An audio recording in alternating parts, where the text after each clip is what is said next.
I still think about the mile marker. 247. I looked it up afterward on Google Maps, just to make sure it was real, to make sure I hadn't dreamed the whole thing. It was real. And the man we stopped for? I have no idea who he was. I have no idea what he wanted. I know, with every single nerve in my body, that we were not supposed to survive that night. Let me back up. It was August. Me and my two best friends, I'll call them Derek and Priya, had been planning this road trip. Vegas to Austin, cutting straight through New Mexico. We were all 26, burned out from our jobs, desperate for open sky and gas station food. We left Vegas on a Tuesday morning. Spirits were high. Priya had a playlist that slapped. Derek had a cooler full of snacks. I was driving first shift. I like having my hands on the wheel. It makes me feel like I'm in control. I had no idea how fast that feeling was going to disappear. We made great time through Nevada. Arizona was beautiful and empty.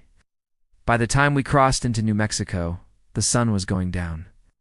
We decided to push through the night instead of stopping at Albuquerque. Derek said he knew a diner in Santa Rosa that opened at 5 a.m., so we drove into the dark. By midnight, Priya was asleep in the back. Derek was half asleep. The radio had gone to static. I was watching the road unroll. That's when I saw the car. It was pulled off onto the shoulder. Hazard lights blinking orange. A dark sedan. No one was waving. I slowed down without even thinking. Derek stirred. He asked what was going on. I told him there was a stranded car. He said it's midnight in the middle of nowhere. But I had already pulled over. I can't drive past someone who might need help.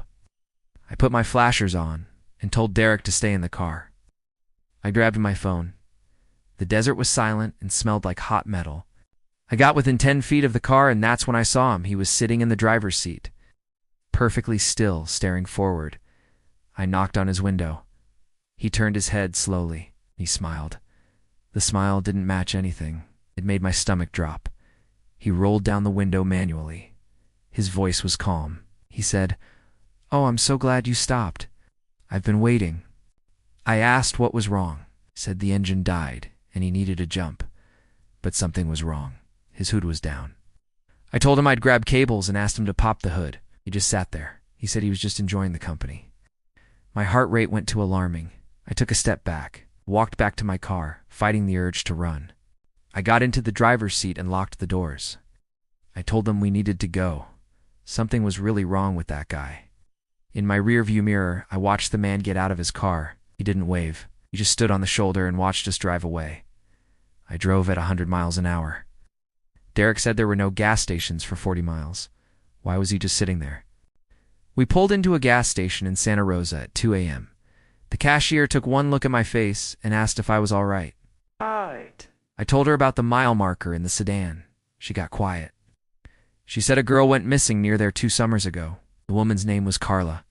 Her car was found at mile 249 with the hazard lights still blinking.